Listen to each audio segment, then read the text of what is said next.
My people, what happened in Osun State last night has left many people talking and wondering what is really going on in this country. The kind of story we are hearing is something that shakes the heart. The commander of Amotekun in Osun State, Mr. Adekunle Isaac Omoyele, was almost taken down by some unknown gunmen. Yes, this man was coming from work around 10 at night, just driving home on that quiet road when suddenly, out of nowhere, another vehicle blocked him and opened fire. Please, before I go on, make sure you like this video right now and subscribe to the channel so that you will not miss any of our updates as they come in real time. Now, imagine this. You are driving home after a long day of service, your mind on rest, maybe on family, maybe just thinking of tomorrow, and then bullets start flying. That's what happened to the Amotekun boss. The reports we got say the attackers were masked, well organized, and they shot many times at his car. The vehicle was full of bullet holes, but somehow this man managed to survive. He was even hit, but he kept driving, forcing his way through that ambush until he escaped. That is bravery. That is grace. That is the kind of survival story that makes you say, God still works wonders. And it didn't stop there. Just a few hours later, about 15 masked men, yes, 15, stormed his home in Osogbo.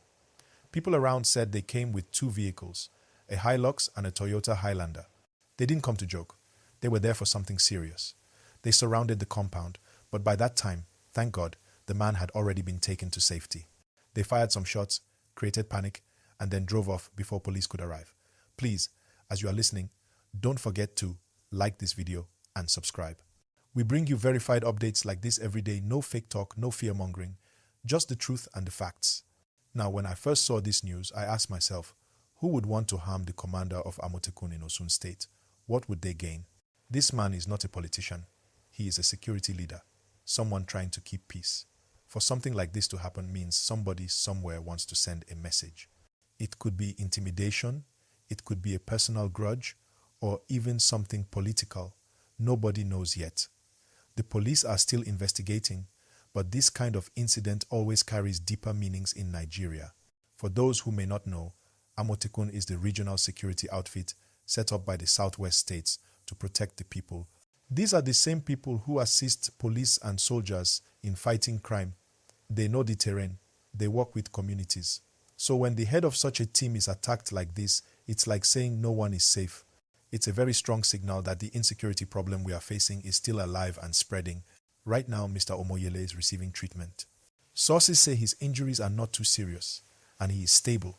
But what about his team, his men, his family? They must be shaken.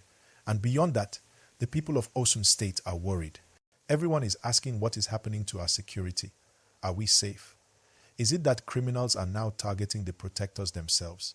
The part that really makes this gist strong is the timing and method. It happened at night, after work hours, on a route that he normally takes. That tells us something.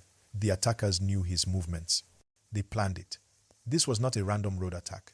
It shows there was information leak or surveillance. That is what makes it more scary. Please guys, if you are still watching and you haven't liked this video yet, take 1 second and click the like button. It helps this kind of real news reach more Nigerians who need to know what's going on. Now, let's talk about the political side, because whether we like it or not, everything in Nigeria links back to politics one way or another. Some headlines even say, Tinubu in shock as Yoruba leader escapes assassination. But let's be honest, there's no official statement yet from President Tinubu. Nobody has said the presidency reacted. That part of the story might just be to draw attention. Still, we all know that every attack on a security official like this automatically worries those at the top, because it shows how fragile things are. If a commander like this can be targeted, it sends fear into others. But this is not about politics alone. This is about the bigger picture, the state of our nation's security. How can people move freely when gunmen are this bold? How did these attackers organize themselves, get weapons, plan the operation, and still escape without being caught? That is what everyone should be asking. And again, I'll say it, please subscribe if you haven't, because we will keep following this story to see if the culprits are found and what happens next. Some people believe it could be revenge from criminal groups that Amotekun has been disturbing. You know, Amotekun often works in forests, arresting suspects, rescuing victims, stopping herdsmen clashes, protecting farmers. Maybe someone somewhere wanted to silence that effort. Others say it might even be internal disagreements or power struggles inside the system. But right now, these are just assumptions. We don't have confirmed details yet, and we don't want to accuse anyone without proof. The only confirmed thing is that there was an attempt on his life, bullets were fired, and by grace he survived. The police have also spoken. They say the man should provide evidence of the attack so that they can move forward with the investigation. That means they want to see the bullet holes, get the car, collect forensic proof. That is a normal procedure. But it also shows the complexity of Nigeria's security communication. Sometimes there's mistrust even between agencies. That needs to change. Now, what does this mean for Osun people? It means more vigilance. Everyone should be alert. It means that community policing and information sharing are now more important than ever.